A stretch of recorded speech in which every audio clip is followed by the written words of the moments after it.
I'm going to record an ambient guitar soundscape to a reel-to-reel tape deck using vintage gear and a vintage instrument. Let's get down to it.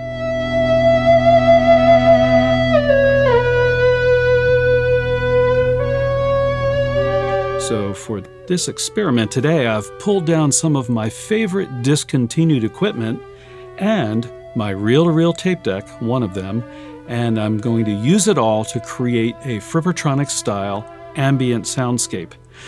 Let's take a look at all the parts and pieces.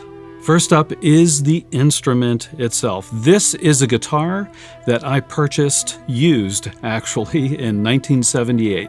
It's an Ibanez PF200. As you can see from the shape of the body, it's a Les Paul style guitar. As a matter of fact, it was one of the first Ibanez models made after the infamous Gibson lawsuit. Just like a Les Paul, it's got two humbuckers.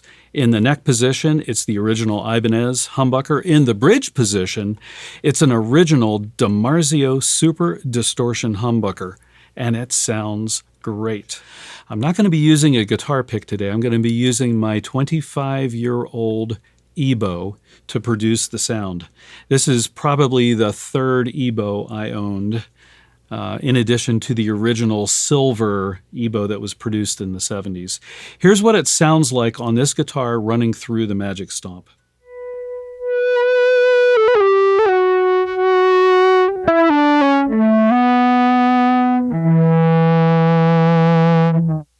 It sounds kind of plain now, but not for long. The guitar is plugged into a Yamaha Magic Stomp.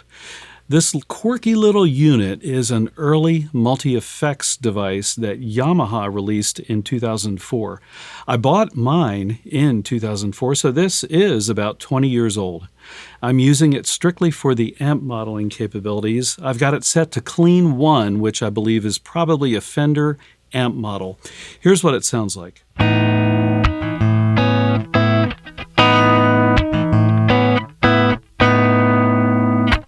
And as you can hear, there are no delays or reverbs, although the Magic Stomp can do them. That's a little bit further down the line. After the Magic Stomp, the signal flows into a volume pedal. It's an old volume pedal that I purchased about 23, 24 years ago. It's no longer made, the Morley Little Alligator. Here's what it sounds like.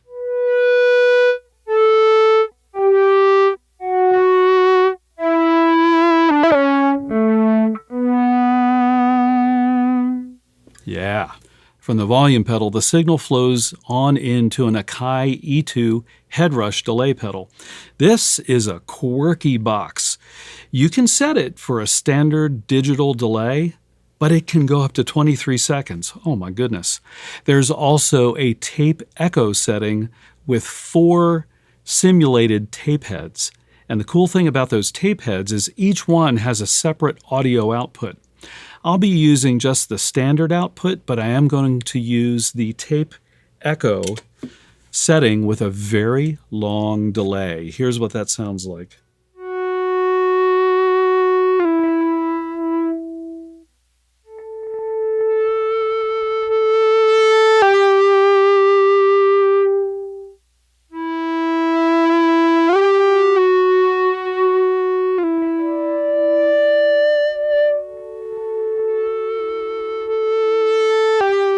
That, indeed, is a long delay. From the headrush, the signal runs out from my pedal board up to here. This is a Delta Lab Echotron digital delay.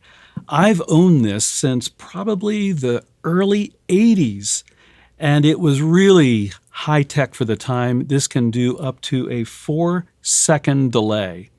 Now, what I'm going to use this for in today's soundscape is a drone, because it has a sample and hold function on the delay. So let me get a low E drone going, and I'm going to raise the delay volume a little bit, and I'm going to hit sample and hold, and we'll try and get a sampled drone. Here we go.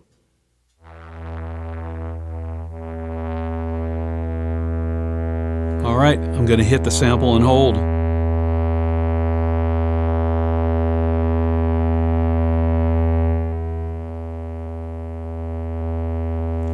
right, we've got a drone, but I actually want to go an octave down. I've got the delay time set to 1/2. I'm going to set it all the way to 1/1. Oh yeah, there's my very low drone that's going to underride the Frippertronic soundscape. Let's see what we have so far.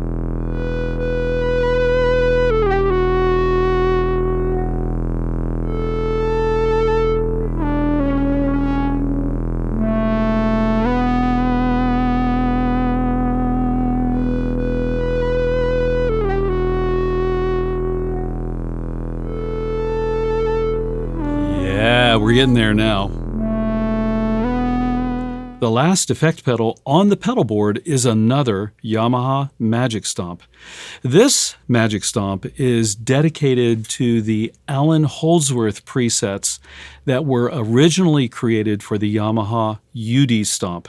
I've got this set to the Alan Holdsworth Lead 6 setting and just adjusted the balance between the wet and dry signal a little bit for this piece. Here's what it sounds like.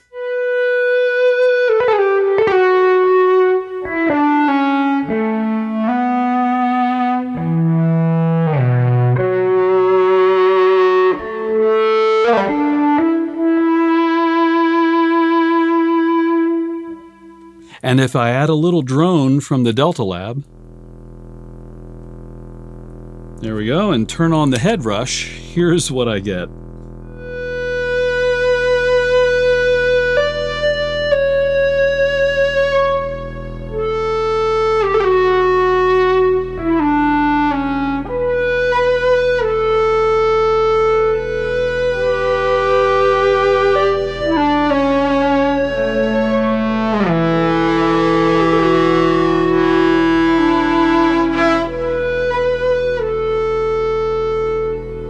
The last piece of this puzzle is my trusty Akai GX4000D tape deck. I've had this in my possession since about 1978. It is truly vintage. The tape that I'm recording on today is also about 45 years old. It's even vintage tape. I'm shocked that it actually works. It does. Pretty cool. So what I'll be doing is setting it to record directly from the pedal board. In other words, the pedal board is plugged in to the mic preamps. Now you might be thinking, well, why didn't you plug into the line inputs? Well, the mic preamps are very colorful. And if you get the balance just right, you can get that preamp color without getting crazy, crazy distortion. It sounds really great. So what I'm going to do is go ahead and play a piece. And then, as you'll see, I'm going to flip back and forth between non-tape and tape and let you hear the difference if you can. Make sure you've got good headphones or listening to this piece on good speakers.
So have you recorded to tape or do you have vintage equipment?